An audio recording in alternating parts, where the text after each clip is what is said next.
Good evening and welcome to Borough Hall. There are 2 items on the agenda this evening. Please note that this hearing is being recorded to comply with the public law for transparency. My name is Diane M and I'm the Deputy Borough President. It will be available for viewing on the Borough Presidents website, brooklyn_usa.org, or on the One Brooklyn channel on YouTube. Web viewers may submit timely comments to Ask Eric at brooklynbp.nyc.gov for Borough President Adams' consideration. Please call the item and let us begin. Calendar item number 140365 PQK. Thank you very much, Richard. This application submitted by the Department for the Aging and the Department of Citywide Administrative Services seeks for the acquisition of property on Farragut Road to ensure the continued provision of senior services to the community of Canarsie in Community District 18. Community Board 18 has approved this application with 28 members in favor, 0 against, and 1 abstention. Would the representative for this application please come up to the podium and state your name and the agency you're representing? Hi. Ooh, loud. My name is Kristen Zach. I'm the Deputy Assistant Commissioner in the Bureau of Community Services for the Department for the Aging. And we're here today to support the renewal of the lease for the Abe Stark Senior Center, which is in our portfolio at 103-15 Farragut Road. Thank you very much, Deputy Assistant Commissioner. I wanted to just take a moment to ask a few questions. Sure. In response to this particular application. It is my understanding that a percentage of neighborhood seniors might not be utilizing this center fully or with regular frequency due to factors such as its proximity to a methadone clinic with its clientele, as well as those who loiter near the stores at Glenwood Road. Plus, there are those less comfortable experiencing what would be the building's ADA rear-facing compliance entrance. Mm-hmm. Is this a fact? Well, the building is ADA compliant, but the seniors do have to enter from the rear, which is, we wouldn't consider it the most ideal setting as far as access. But the center is, it's slightly underutilized. I wouldn't say it's, they are contracted to serve a certain number of meals per day, and they are somewhat underutilized, but there's seniors who utilize the center with great frequency.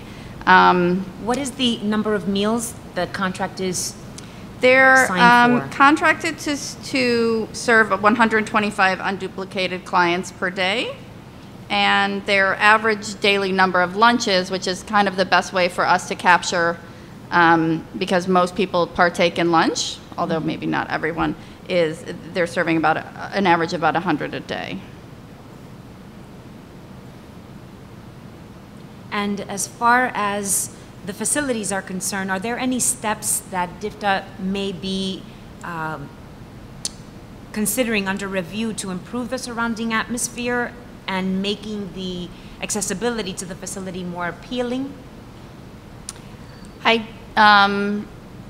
We could explore it with the sponsor, and I would like to hear from them. I don't think that there's a way to make the facility ADA compliant from the front. Do you agree? There's not. Okay. So that's why where we are, but we do consider it ADA compliant. And this particular lease to this building is being considered for how long? 20 years. 20 years. Mm-hmm. And is it an option to renew within the 20, or is it a concurrent 20 years? An option to renew within the 20? It would be correct. It would be a 20-year lease. Okay.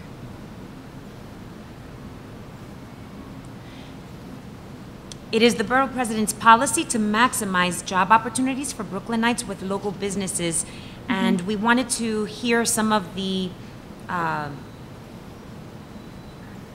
steps that the Abe Stark Senior Center go about filling what would be opportunities, mm-hmm. For local hiring within the community. And I'm sure that perhaps you may not be the best person to So DFTA doesn't, refer. DFTA doesn't get involved in hiring. Our interest is that there is appropriate coverage and that that people who work in our centers are qualified, but we don't get involved in the hiring process. But I would defer to the sponsor on how they fill their positions. Thank you. We will call upon the sponsor. I'd like to give the opportunity to our council member, Inez Barron, to ask Sure. a few words, ask a few questions, sorry. Sure. Thank you, Madam Chair, Madam Deputy Borough President.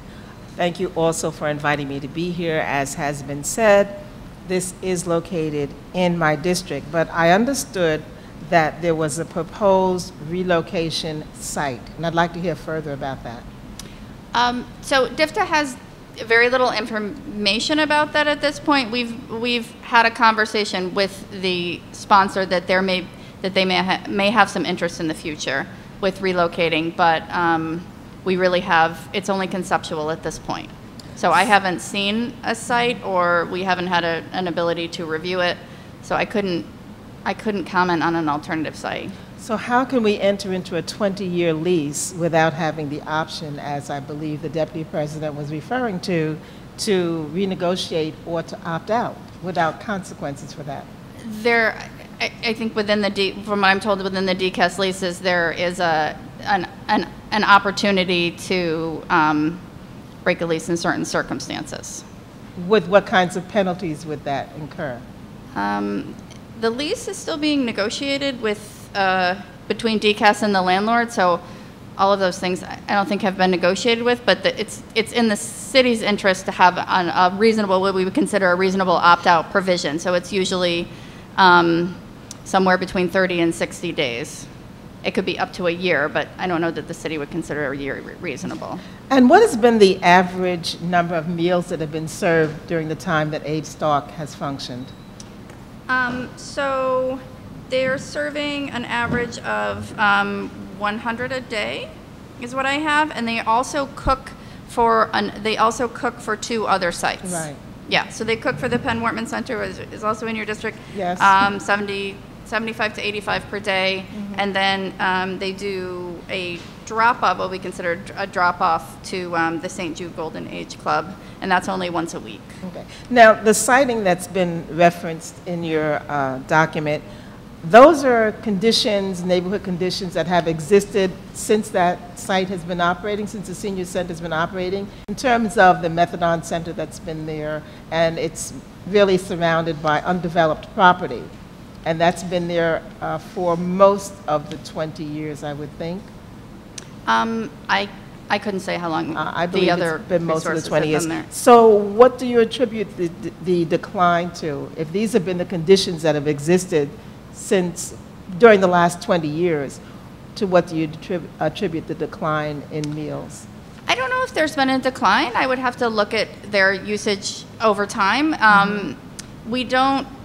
They're contracted for a certain amount of units, and there is some underutilization, but they're not the only program in our portfolio that has that. So we attribute decline to a lot of different factors. Some of them are generational. It's something that we don't completely understand yet. And do you find that those who are served at the Abe Stark Center are in that immediate vicinity?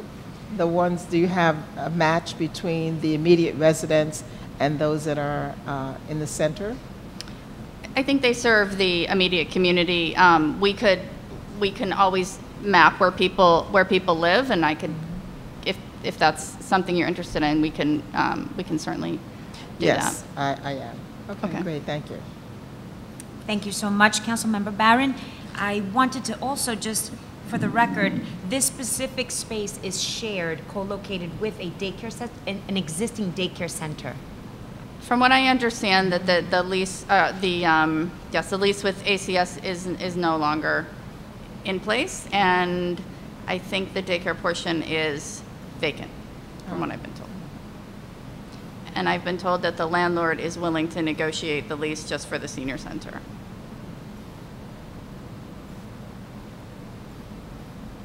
So there is Correct me, Paul, if I'm wrong, if the daycare is if it's vacant? Is it vacant?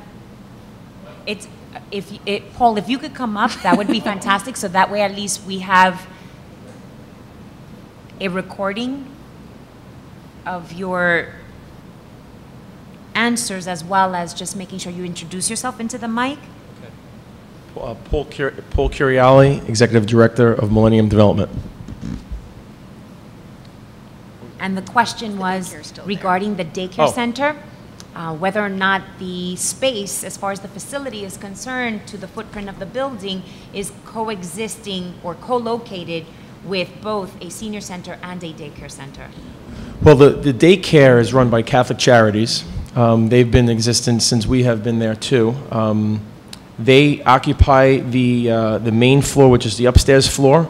So there's only 2 floors. So I'll say that they occupy the upper floor, and we, meaning the senior center that's sponsored by Department for the Aging, occupies the lower floor, which is the sub-level floor.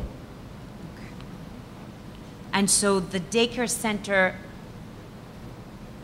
has a contract with the City of New York, or neither of you know whether or not it does? From my understanding, yes, they do, under Catholic Charities, and I believe it's a, I'm just going to ask for Nate to nod his head, because I know we know families that go there. It's a, is it a universal pre-K, Nathan? Just pre-K? That's anything under, okay, so it's just pre-K. And I do appreciate you're not ACS, Agency for Children's Services, answering these questions, and we'll try to confirm whether or not there's a valid contract under the Early Learn contract that was issued at that location, just for the sake of having accuracy as to what is current with the City of New York. Having said that, while I have you here, Paul, I wanted to ask my previous question regarding local hiring, and if you could just express what are some of the steps you take for filling the vacancies, any further expansion. Clearly, there was discussion about the space, as far as DFTA is concerned, to expand. Was the comment? No, not to expand. Let me break one apart. So Millennium is an equal opportunity employer. We do hire from local. All our employees currently at Apestock do live in Brooklyn, and I would say 2 of the 6 employees are prior to my time coming on. So they've been with the center and the prior sponsor before Millennium took over in '99. So that means the other 4 employees were hired by Millennium, and all of which are part of the family, Millennium family for numerous years. Nathan Williams, I believe, is going. He's the director. He'll speak shortly. He is going on his 7th year working with Millennium. Fantastic. And as far as this question may not be pertaining to you, Paul, as far as Millennium is concerned, but to DFTA, the Borough President's policy to promote the use of sustainable and renewable energy resources.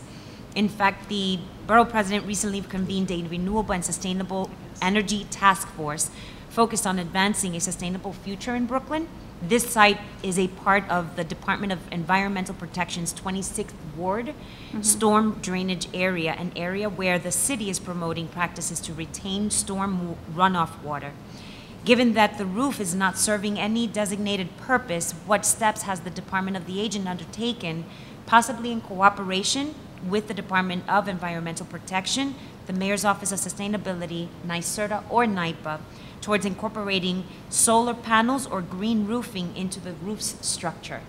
I mean, I would say that I think it would be a question for DCAS, since they're responsible for negotiating the structure of the lease. I can certainly bring it back to my agency, but that's my initial thoughts would be a question for DCAS. So we would appreciate what would be the follow-up conversation of that particular request, only because we're trying to make sure that we're building a resilient Brooklyn, and we want to make sure that we have opportunities like this one to work with city agencies to promote what would be renewable energy, and it's the perfect time when we're trying to negotiate leases with landlords to be able to encourage what would be the connection between agencies that can help them achieve that goal. I don't know if, Paul, you have anything to add to that specific request? Well, I can say is that vacant lot next door that our councilwoman was speaking of, once they do build on that, I would love to see something that has renewable energy.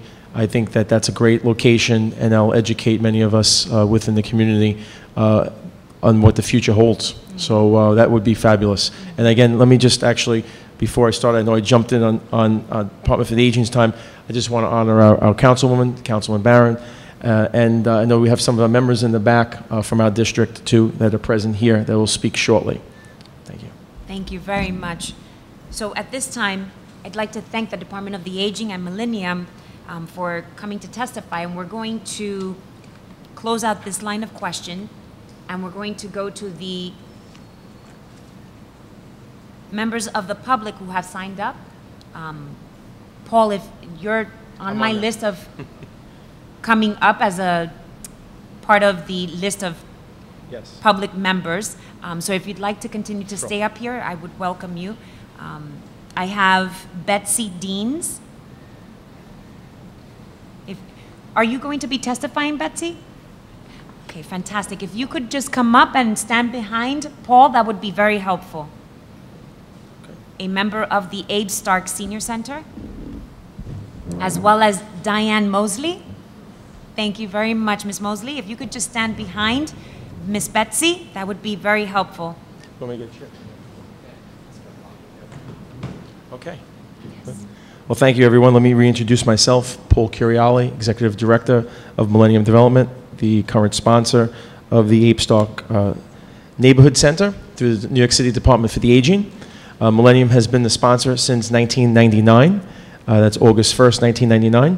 And we're very proud of the work that we've accomplished at Abe Stark. Recently, this whole lease thing became, I guess, notice to us through Community Board 18. I know it was mid-June when it was the Monday before our Community Board met, Community Board 18, and we got a email stating basically that the lease from the Abe Stark Center has expired. I immediately said, wow, this is not good. Reached out to the Community Board. They reached out and said, please be there, of course, on Wednesday evening.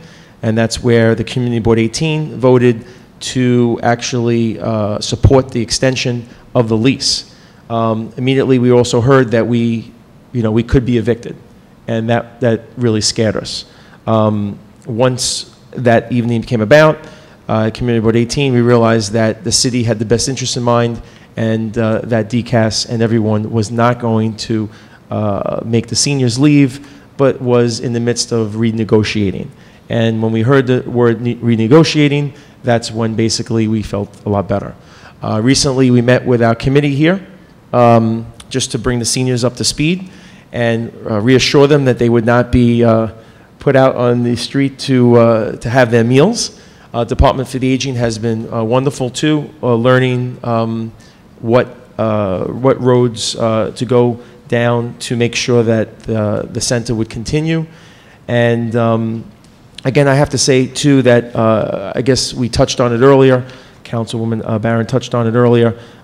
We've seen some interesting ups and downs at Abe Stark, and I guess the trends go along with Department for the Aging's overall trends. Recently, two local centers, not DFTA funded or city funded, but basically Medicaid funded, opened up, and we saw a shift in where people were going.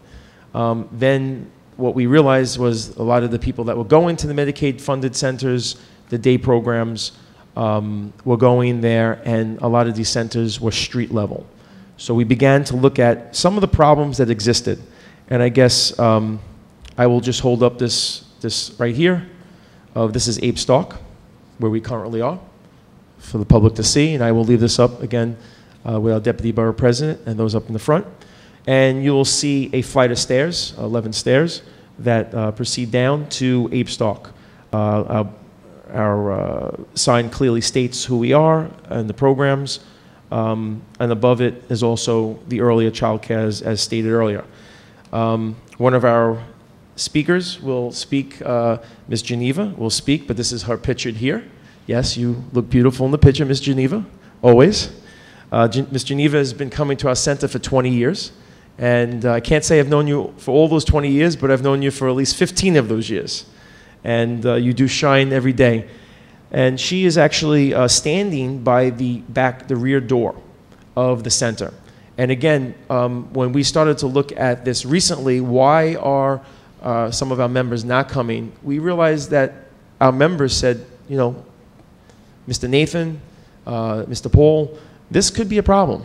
So clearly she would be standing in the back, and this is a metal door. We had to put a little buzzer there, and I don't know, somehow it was removed. I don't know, by kids hanging out in the evening. It's sometimes an area where people tend to hang out in the evening and do things that kids do in the evening. I won't get into that in public record. I think everyone knows what I'm talking about. Here's another picture of Miss Geneva walking down the ramp near our garbage bin. Unfortunately, that's where we leave our garbage, in the back of the building. And we put it on the side, but it's also the daycare garbage too, I should say. So there's 2 levels down of the ramp. And in order for her to access the building from the back, you would either have to go through the parking lot, which is really not a parking lot. It's more of a 7-car lot where our members cannot use because it's very narrow. So it's really used for staff, for special speakers, for our elected officials when they come visit, and for our consultants. And lastly, we'll hear 2 of our persons right here. One of the gentlemen in the back will speak. This is a sign that's in the front window, and it basically reads, access at the rear. And the reason why we do have that is clearly we want all people to come in, but we want them to know that there's a ramp. The only problem is that they would have to send someone down the 11 steps, come inside, tell them that there's someone coming around, and then Mr. Williams, his staff, or a volunteer would go and open up the back door or buzz them in.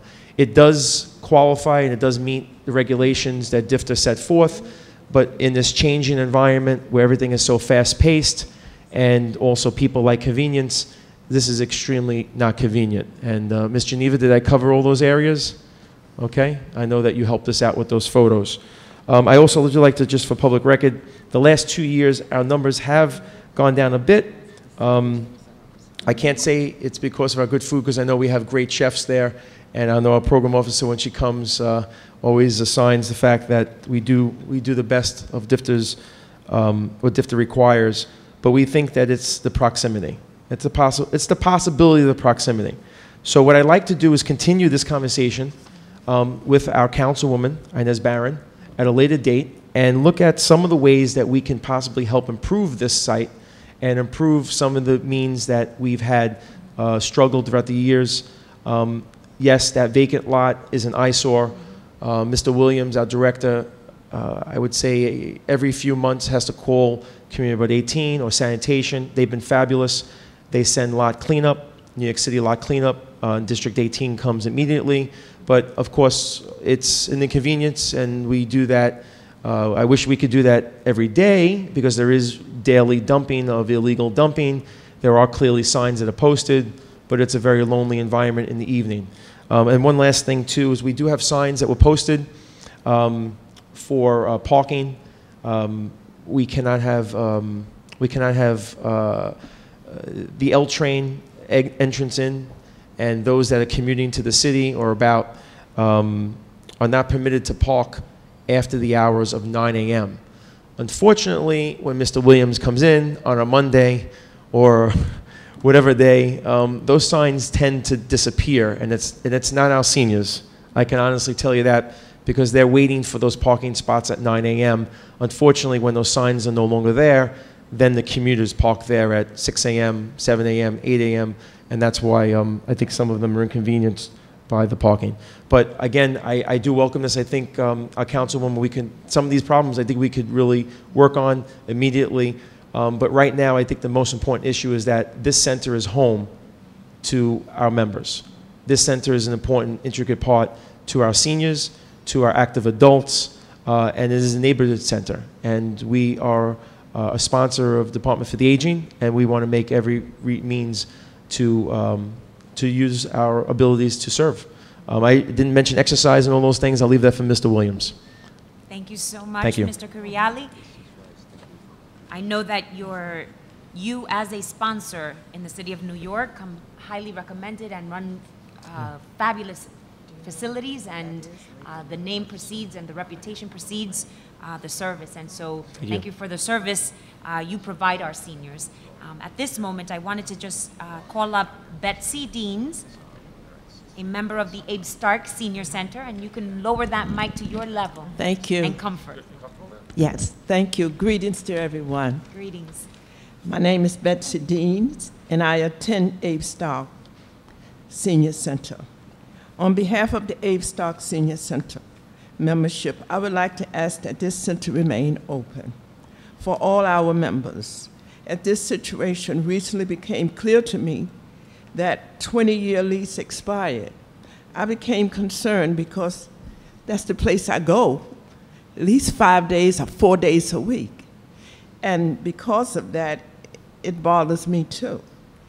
I become an Abe Stark neighborhood center like my second home.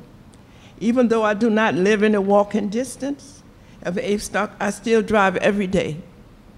I moved and relocated with my son. But this is the only place I go because when your son go to work, your grandson go to work, you're in a house, a big house by yourself. So this is something that I look forward to. But the parking is a little difficult because you have to get there after 9 and you can't find a park. And then it expires every 2 days. You have park on one side after 11 o'clock. But I still go and wait around until I can park. And sometimes I park blocks away, but it doesn't matter because I want to go to the center. If I were to come by public transportation, I would take 2 buses and walk the blocks. I appreciate all the activities of Abe Stark. I appreciate our director, Mr. Williams, because he makes everybody feel at home. And when you're by yourself, you want someone to make you feel at home. And I appreciate Abe Stark. The food is okay for me because I'm on a special diet. So it's no salt. That's fine for my doctors because he asked me, my doctors asked me, Betsy, what are you doing? And I know I shouldn't say, but I'm a heart patient. And when I go to them and they say I'm doing so well, I said, well, I go to the center. He said, well, give me the name of your center because I would like to send some of my seniors there because all they do is stay home. So I gave him the name. So he said when he go to his hospital to work, he's recommending go to a senior center. And I told him make sure they go to mine and I'll take care of them. And I'm very happy for the friendship I made throughout the years. I thank you for the opportunity for speaking on behalf of the Abe Stark. And I hope that you all will think about giving us another 20-year lease. Thank you very much. Thank you, Betsy. And don't go anywhere. I just want to make sure I give Councilmember Barron the opportunity to ask you a question. Yes. Thank you. Yes, I'm familiar with the seniors from Abe Stark Center and the programs that operate there. So you say that you do drive. Yes, to ma'am. Abe Stark. If the center were to relocate to another site that is accessible and direct and street level, how far would you be willing to travel in distance? It doesn't matter. Okay, good. And then, well, you already answered the other question. You go 4 or 5 days a week. Huh? You go approximately 4 to 5 days a week when you. Yes, yes. Okay, great, yes. good. Okay, thank you. Thank you very much. Thank you, Betsy. And now I'd like to ask Diane Mosley to come up to the mic. Good evening. Thank you for this opportunity. I've been a member of Abe Stark Center for 5 years now. I think I started attending the center probably 2 weeks after I retired because I knew I didn't want to just sit at home and do nothing. I find the people at Abe Stark, the staff are very nice people, Everyone, the members are very nice, and they treat everyone with respect. I am happy to also say that I became friends with Betsy Dean, who previously spoke to you. I met her at Abe Stock, and from day one, we have become best friends. Abe Stock is like my home away from home, and we just have so much fun there. We have trips, we have parties, we just sit around and talk. We have exercise classes. We really have a lot of fun there. And it's just the best place to be as far as I'm concerned.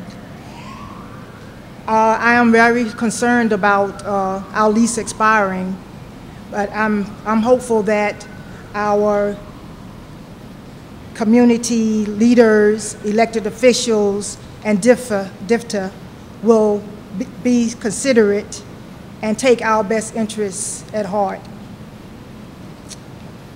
I also asked Borough President Adams to help keep our center active for all seniors, because our center, we do not discriminate. We have people of all nationalities there, and we all get along, and Abe Stock Center is the place to be.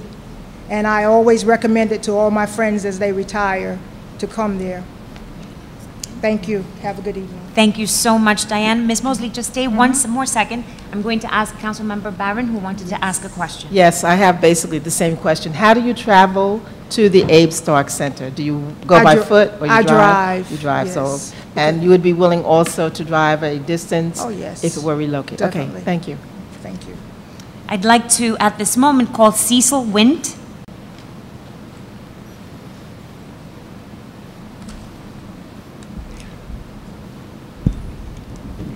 My name is Sister Wint. I'm a giant 8-star now, about 3.5 years. And it's coming like a family to me. The senior them is there, everybody coming like one. And I'm volunteer there. And I try to do my best with the seniors. And also the director of the 8-star, Mr. Williams, he do a lot there. He tried to make everything to put together, and we, as the seniors, we always try to help him in the position. But we have a little problem there. Sometimes we go there, we can't get nowhere to park. The parking do a lot. And sometimes the seniors, the ramp to go down, somebody had to help them to go down to the ramp. So that's a little problem there too. It's don't good for you to stay there and see the seniors struggle with the stick and don't help. You had to help. And that do a lot. But otherwise from that, we'd like to keep our center. Our centers, that start open. I'm a large member, and I carry a few brothers well go there from my lodge. My head office is 65 Putnam Avenue, my lodge. And I carry a few brothers well go there. But some, about 3 of them operate on their knees, and then can go down the stairs with the ramp at all times. So some of them don't have to come back there. But if it wasn't the ramp, we would get more members there. I feel so that way. Thank you so much, Mr. Wint. And at this time, Councilmember Barron would like to ask a question. Same question. Do you drive or do you? I drive. Okay. But and how far away is it, where are you actually located in terms of your driving? How many miles would you say you drive to get there? I drive. Or what area do you live in? Where I live, I live in Canarsie, near to the center. Sometimes I drive, but I can't get nowhere to park when I go down there. I don't worry drive, I walk. Oh, you can also walk? Yeah, I Okay. walk, I walk. Okay, good, thank you. Okay. Thank you so much, Mr. Wind. I'd like to call Geneva Bar.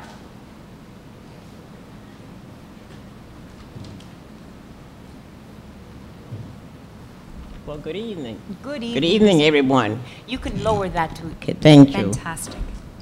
My name is Geneva Bar. I'm a member of the Abe Stock Senior Center for over 23 years. And believe me, I love it there. And currently living in brick yellow houses. I also volunteer at the center whenever I have a chance or when the staff needs my help. I'm there every day, 5 days a week. I call it bingo. I call it the parties. I do anything they ask me to do, I'm there to help. I am happy to eat both breakfast and lunch here. I just started to use a cane for walking.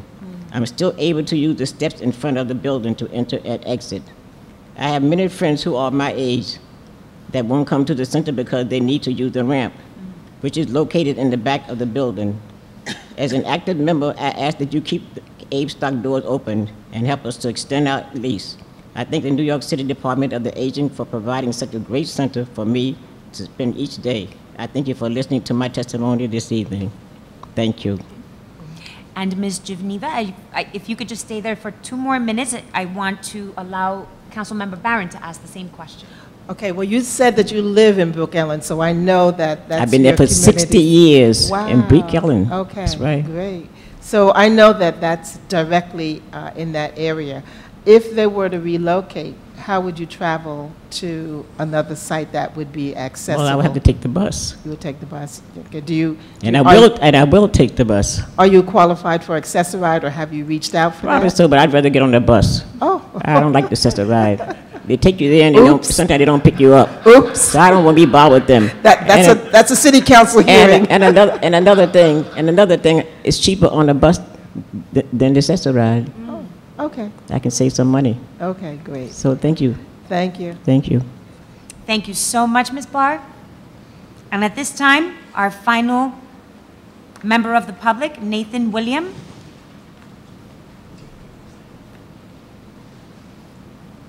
Thank you, and good evening, Good evening. panel, and to our councilwoman and to our program officer. My name is Nathan William. I'm proud to be the director of Abe Stock Senior Center for 7 years. We serve a very diverse population of Canarsie, Brownville, East New York. Some of the challenges as being a director, I feel that the senior facing getting to Abe Stock is to autism, which is a nursing and rehabilitation center where there are people hanging out and seniors become very intimidated by that atmosphere. Starbright Transitional Housing, which is a shelter where there's for families, there's hanging, there's drinking, there's fighting. Also is the Universal Hospital, which is considered a metrodome, where there are people have to go there for their treatment and they're standing there in an unpleasant atmosphere of the seniors. We have the Amber Court assisted living, where there some people there may have some mental challenges, and I feel seniors are very intimidated by those atmospheres. But the thing I think that keeps the seniors from coming to Abe Stock is that we have an array of activities such as yoga, Tai Chi, computer. We take them on trips. We have birthday parties once a month. We just celebrated Ms. Connie Isaac 100th birthday. They look forward to that. The other things is that we make it a home away from home, and we also make sure that the activities are very pleasant. We also want to think them that keep them coming because we take them to trips and to bowling, and we have recreation. And the other challenges, as I go back, the other thing is the parking. We also have got the signs, and every time you look around, there are signs that's taken off. All right, but I just want to thank, as I conclude, thank the New York City Department for the Aging and our elected official, Councilman Alan Maisel and Councilwoman Inez Baring, for providing such a great center for the seniors to spend each day. Thank you for listening to me. Thank you so much, Mr. Williams, and thank you for your service as director. I see you have many seniors who are happy, and Yes. you brought out the big guns here. And so at this time, I'd like to thank Councilmember Barron, who joined us for this hearing, and I look forward to the continued conversations Thank you. around Thank you, Liz. the center. Yes. I thank Department of the Aging for being here present, answering questions, and look forward to what is a successful negotiation for a lease for a continued 20 more years as far as this particular center is concerned. But we will be communicating the recommendation on behalf of our borough president soon. As far as the next step, it is your city council and your city council representative, Inez Barron, who will then finalize what would be this particular process. Looking forward. Thank you again. Thank you. Well, I just want to say I want to thank all of you for coming and presenting your testimony here. And I want to commend you for the great job that you do. Thank you for your I'm familiar support. with it. Thank you. And what we can certainly look to do for whatever period of time you will be at that location is to see if we can't do some outreach to perhaps at least get a portion of one of those lots at least paved over and perhaps be able to use that for parking for the duration of time that you're there. So we can certainly explore that. Thank you. We're and looking see how forward. We that can appreciate happen. it. Okay. Thank you so kindly. Thank you. That's our first applause in a ULURP hearing. Calendar item number 1 is closed. Calendar item number 2, 140411 HAK. This application submitted by the Department of Housing, Preservation and Development seeks for the property disposition of a one-story building in order to construct an 8-story mixed-use building on Grand Street. Such actions would allow the applicant to build approximately 51 residential dwelling units, 41 of which will be affordable housing units as well as ground floor commercial space. Community Board 1 has unanimously approved this application. Would the representatives for this application please come up to the microphone podium and state your name and your position? I'd like to, in the meantime, thank 2 representatives of the local elected officials' offices, representing Councilmember Reynoso, Jennifer Gutierrez, Chief of Staff, and representing Assemblymember Maritza Davila, Rachel Fuentes.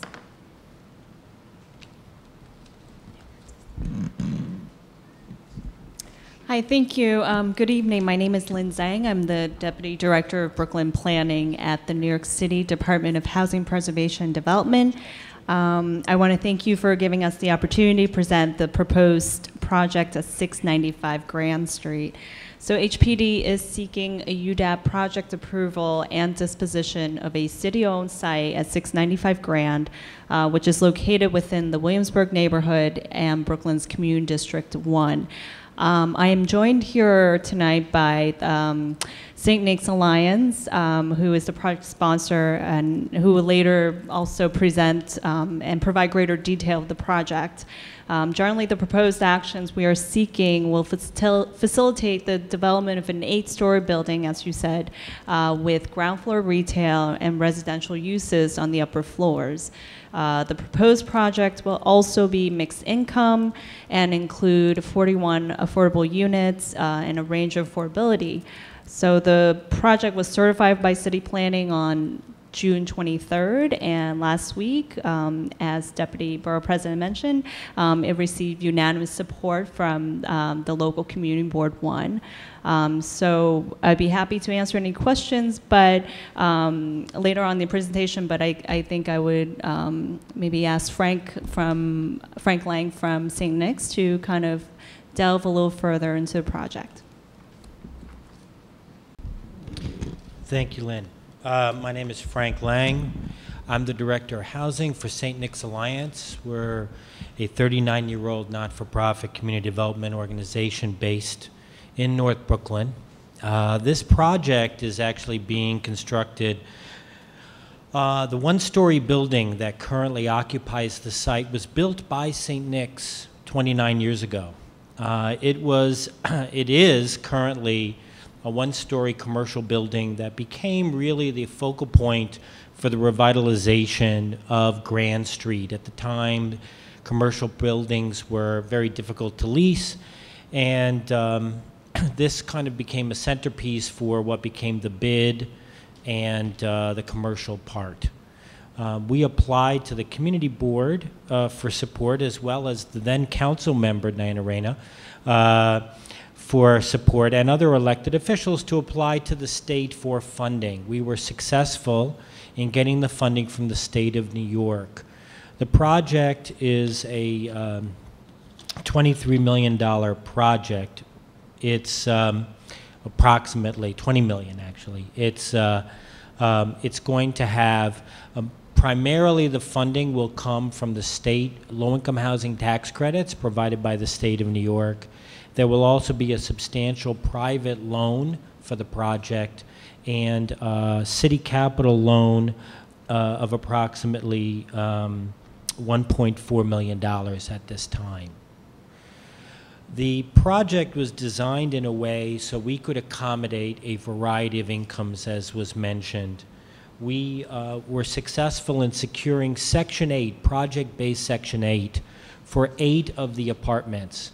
That will allow those units to be affordable to people for as low as below 30% area median income. In addition, we have a set-aside for special needs for formerly homeless from a population that's provided from supportive housing component of St. Nick's Alliance. There are 9 units that are not restricted. They're not going to be affordable.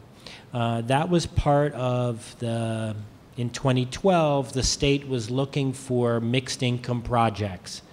And in order to be more competitive, we had to go that route. Those not restricted units are actually going to help subsidize and provide income to help pay for the low-income component. The project, as you can see in the image, has the ground floor commercial. So we have about 10,000 square feet of commercial on the ground floor, and then in the basement we have a substantial, almost the same number of square footage in the basement for the commercial component. We felt, and we worked with the local bid because we felt it was very important to make sure that we maintained that commercial component. On the second floor, we have a community facility, a community space for the residents, and a outdoor area on the second floor above the commercial space in the rear, which has a play area and planting, and that will help to also deal with some of the green and mitigate the rainwater. The typical floor has a combination of 3s, 2s, 1s, and studios. The total building height will be, I think it's 8 stories? 8 stories. I'm looking at my colleagues, Norm Williams and Vanessa Jones. 8-story building, and it will set back. So we have on the side of the building, we tried to use a couple of different materials so you don't feel this huge mass of building as 50-foot wall. It breaks it up a little bit. But at the same time, you have a very nice, clear commercial component. I'd be happy to answer any other questions. We're very excited. St. Nick's, there's very few new construction affordable housing in this part of Williamsburg. The waterfront has many, many new buildings. This area doesn't have many new buildings that include affordable housing. And we're very excited to be able to move this forward. Thank you so much, Mr. Lang, and to Ms. Zhang for your presentations concerning this project, long-awaited project. I do want, for disclosure, although Frank Lang has already mentioned it, that I was the previous council member representing this district, and I'm very familiar with this particular site because it was what would be an anchor site for commercial revitalization on Grand Street when our neighborhood was devastated from arson and abandonment. And so this was the beginning of a renaissance. I'm happy to say we've come a long way. And to see this project come to fruition is, to say the least, very exhilarating. I want to just take a moment to ask a few questions. Mm-hmm. The qualifying income range for prospective tenants based on household size, and what are the anticipated rents based on the number of bedrooms as well as how long are the units going to be required to be rented for affordable rates? So we have a variety. This project is actually part of the rezoning that happened in the area back in, I believe it was 2009. Grand Street the zoning was increased to R7A, and they overlaid an inclusionary housing component. So 10 out of the 50 units are actually going to be permanently affordable because we use the zoning bonus to get the increased FAR. In addition, the other 31 affordable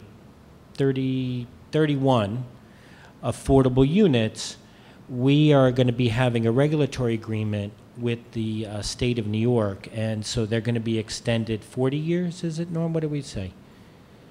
30 plus years.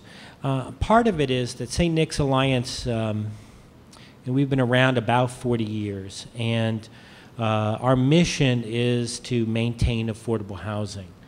So we have actually, we have buildings that have been around 30 years as affordable housing, and we refinance them to increase the affordability beyond that. So we anticipate that these units will be really affordable in perpetuity. That is our aim. In terms of the rents, for example, because we have a variety of incomes, we have 12 units for households below 60% area median income. A family of 4 in that category is 51,540.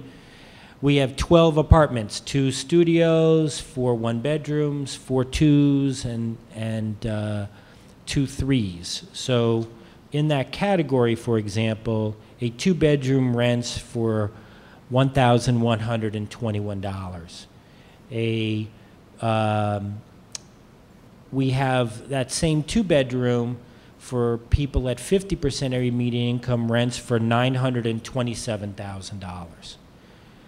The studio, well, let's say the 3-bedroom for 60% area median income is just under $1,300 a month.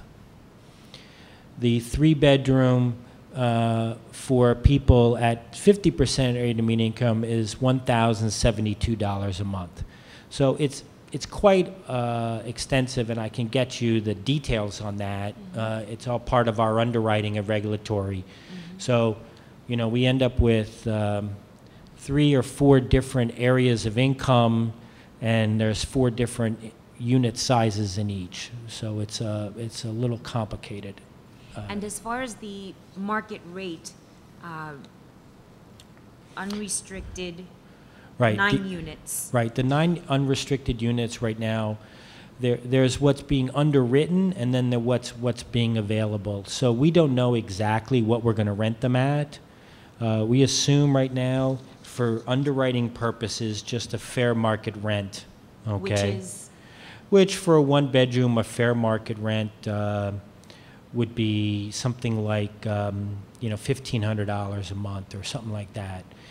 But I think the reality is that if we're going to try and have those units subsidize the affordable, we're going to try and get something much higher than that, so that we can get the benefit of having that market rate unit, you know. And as far as the marketing of these units, as you go through what would be an application process, those that do not qualify may certainly qualify for the market rate. Right, so there is no income restriction on the market rate units. For those units, it's really a matter of them being able to afford the unit and following fair housing laws and being very careful through that. So we would have an open marketing process through that. We're going to have to work through with the state of New York and with HPD exactly the process for both the affordable and for the market rate. The affordable will be through a lottery. We conducted numerous lotteries for our projects, as well as for mixed income projects developed by others. And so That project will be marketed in 3 ways for the affordable. There will be advertisements placed as per fair housing law in newspapers for the least likely to apply. That's to ensure that populations that are not normally present in the local community board are aware of it. So let's say there's not a preponderance of Native Americans, so we would advertise in that, okay? In addition, we advertise in the local papers, both Spanish language as well as we advertise in the local circulated papers, Greenpoint Star, Greenpoint Gazette, the Green Line, and a few others.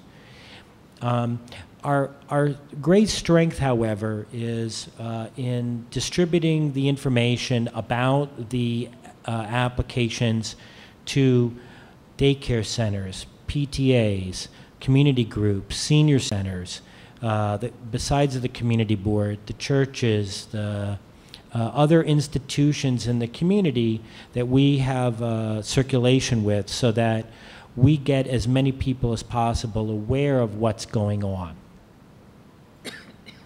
Then we have the lottery, where people will be able to get an application and come in, and all of our lotteries are actually public events that people can come and see what goes on, because we think of it as a lottery celebration. We don't think of it as anything big or secret. It's an opportunity that people have to get the housing. And how soon before the application goes online? It depends. This project hopefully will close either in December or January of this year. If that happens, we wouldn't start the marketing process probably until 9 months after construction began. So I would say at the earliest, this project would be marketed around this time next year, at the earliest. So summer of 2015 is the earliest. Right, I think it would be more like August through October. We always have a long marketing process because we want to make sure that people don't say, hey, wait a minute, that advertisement was only out for a short period and I didn't get to hear about it.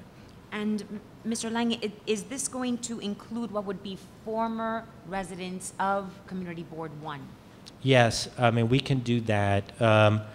There is not that requirement, but we will be including it in the application so that what we have found is we ask people, have you lived, were you a resident over the last 5 years? If residents say yes, they're included as a Community Board 1, where 50% of the low-income units would be set aside for that preference. They then have to come in and demonstrate that they actually were. They just can't say I was.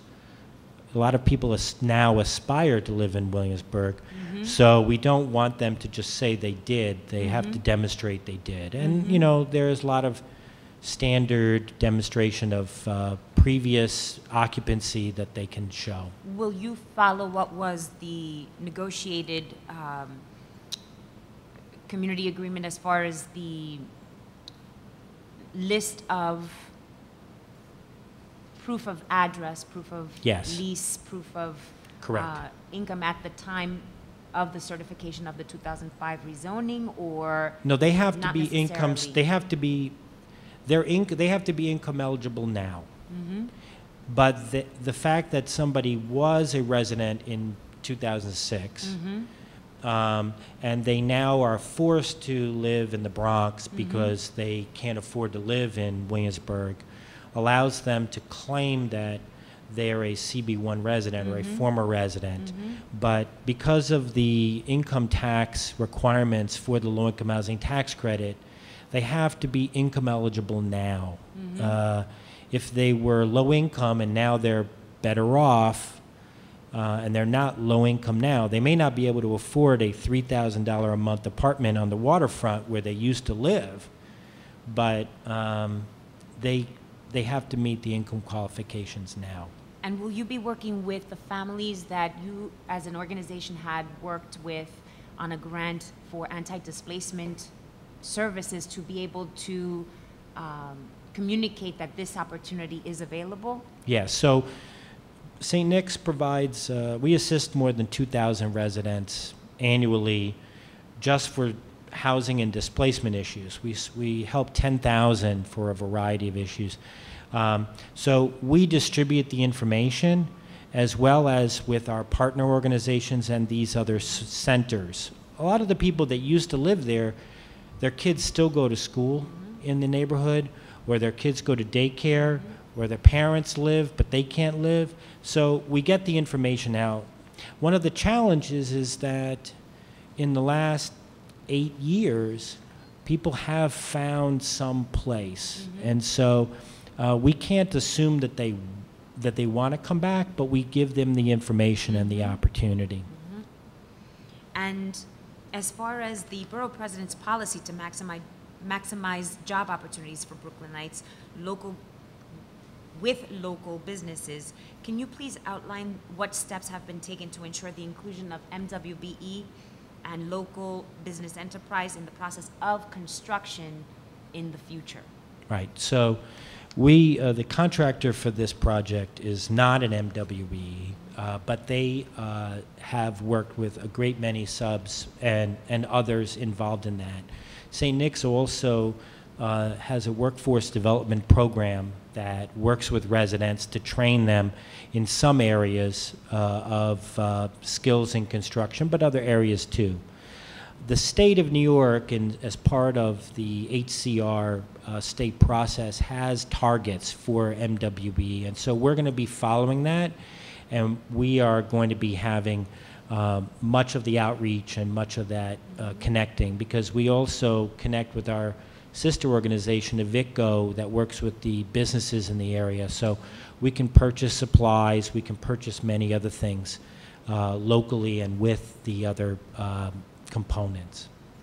Fantastic. And as far as Borough President's policy to promote the use of sustainable and renewable energy resources, in fact, as mentioned before, Borough President Adams has recently convened a renewable and sustainable energy task force focused on advancing a sustainable future in Brooklyn.